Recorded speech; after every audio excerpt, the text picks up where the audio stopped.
अगले क्रम पर तैयार रहें डॉक्टर श्रीमान राजेंद्र जी चौधरी। मैं ये कहना चाहती हूँ कि स्कूल में जो पढ़ाई हो रही है, नर्सरी KG1 KG2 फर्स्ट से 12 तक, ऐसे करके बच्चे स्कूल में 15 साल तक पढ़ते हैं।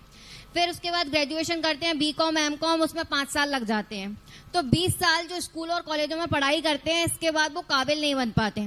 और इन्हीं स्कूलों में जिसमें उन्होंने पढ़ाई करी है, वो उसमें 2-3 साल के लिए 2-3 हजार की नौकरियों के लिए जाते हैं और काबिल नहीं बन पा रहे।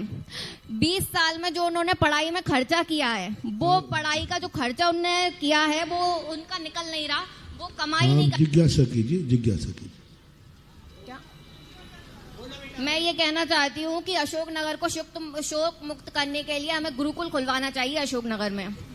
तो अशोकनगर में अगर गुरुकुल की व्यवस्था हो जाए जैन धर्म के गुरुओं के द्वारा, तो बहुत अच्छा होगा। क्या होता है, सलाह और परामर्श और विचार हमेशा नेक ही होते हैं, लेकिन जब उसको फील्ड पर प्रैक्टिकल उतरते हैं तब हमें देखना चाहिए कि आज जिस ढंग की हवा बह रही है, उस हवा को विपरीत चल करके कितनी सफलता प्राप्त करोगे, ये विचारनी है। आज जिस चीज़ के लिए हम सारे भारत में घूमते हैं, हम भी उपदेश देते हैं।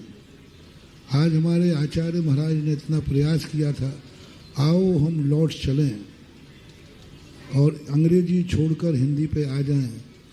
लेकिन जब ये घोषणा हुई तो सारे अच्छे अच्छे जैनियों ने जाकर के वहाँ से अपने आप को वापस ले लिया। तो आज के युग के संबंध में हमें सब चीज़ों विचार करना चाहिए।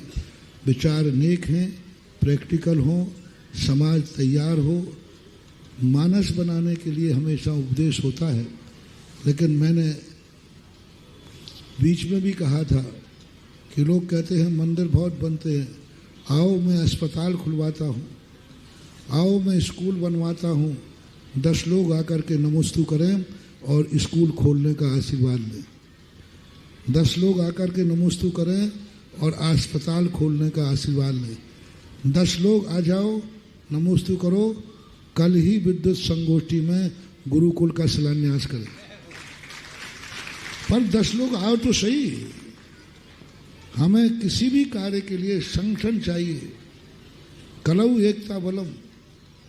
हम अपने विचारों का पहले ग्रुप तैयार करें, हम अपने विचारों का एक समाज तैयार करें, हम अपने विचारों में एक संगठन तैयार करें, फिर उस संगठन को लेकर के हम आगे बढ़ेंगे तो शायद हम इसमें सफल हो जाएंगे। यही सांकेतिक आपका प्रश्न का समाधान। एक भक्ति कलश विराजमान करने के लिए आवाज दे जी, परवाह वाले परिवार आए। और जो बेटा ने अभी जो विचार रखे हैं, ये विचार पहले तुम अपने घर से शुरू करो। घर के सदस्यों को यह विचार मनवा लीजिए। जिस दिन घर का सदस्य मान जाएगा तो फिर अपने कुटुंब से मनवाना, कुटुंब मान जाए तो रिश्तेदार से मनवाना, और जिस दिन सारे रिश्तेदार मान जाएंगे, समाज से मनवाने की गारंटी अपने आप सामने आ जाएगी।